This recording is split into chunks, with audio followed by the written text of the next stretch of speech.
Instagram ini dinobatkan sebagai media sosial yang paling sering digunakan untuk melakukan perundungan atau bullying secara online. Saudara, seorang siswa SMP di Ujung Berung di Kota Bandung, Jawa Barat menjadi korban perundungan teman sekelasnya. Korban dipukuli hingga pingsan. Cyberbullying adalah perilaku yang tidak baik seperti penindasan, penghinaan, ataupun ancaman yang dilakukan di media sosial. Tanpa sadar, orang-orang sering melakukan hal tersebut. Bahkan yang latar belakangnya orang yang agamis tidak menjadi mustahil untuk menjadi pelaku cyberbullying. Dampak cyberbullying sangatlah besar. Maka dari itu, stop tindakan cyberbullying demi kesehatan mental korban.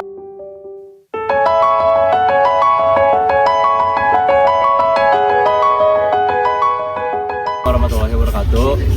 Saya Kenneth dari tadi. Apa nih? Perkenalkan, nama aku Gede Arya Putra Kayana.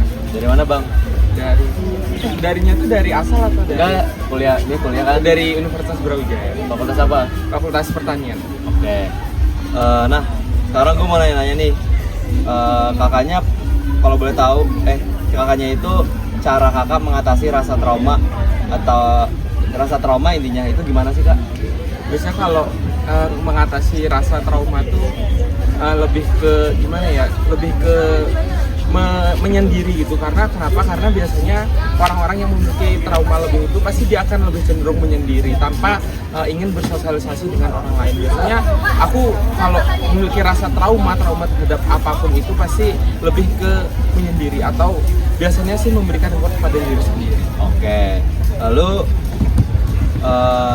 menurut kakak cyberbully itu gimana? Terus perlakuan yang udah termasuk ke dalam cyberbullying itu kayak gimana?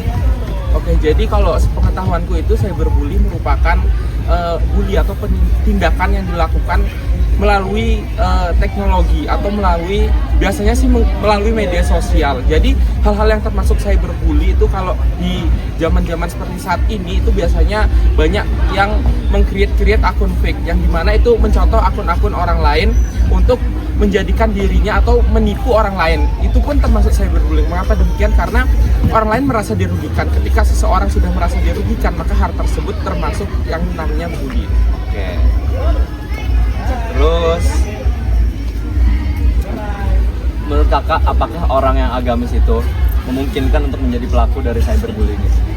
Oke, jika pernah seperti itu maka kemungkinan itu selalu ada. Jadi apakah orang yang agamis memungkinkan? Maka itu sangat mungkin. Mengapa demikian? Karena cyberbullying sebetulnya tidak melihat seperti apa perilaku orang tersebut. Karena ketika orang tersebut melakukan tindakan sedikit pun di media sosial, misalnya membuat komentar-komentar yang aneh dan juga membuat orang tersebut merasa tersakiti atau merasa tidak nyaman, maka hal tersebut juga termasuk bullying. Dan orang tersebut, mau dia orang yang agamis, tetap termasuk ke dalam pelaku bullying.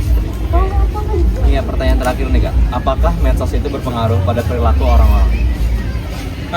Medsos sangat berpengaruh ya, apalagi di zaman seperti saat ini, dikit-dikit dikatakan up di medsos, dikit-dikit up di medsos. Maka dari itu, hal itu sangat berpengaruh terhadap perilaku orang dan juga mempengaruhi bagaimana sih seseorang itu melakukan kegiatan-kegiatan, karena sedikit kegiatan pun akan mereka up di medsos yang sebetulnya itu berpengaruh, karena orang lain pasti akan mengetahui hal-hal apa yang kita lakukan, sehingga kemungkinan besar itu akan dijadikan sebagai bahan-bahan yang akan kemudian mengarahnya ke bullying. Oke Kak, mungkin segitu aja. Makasih ya Kak. Oke.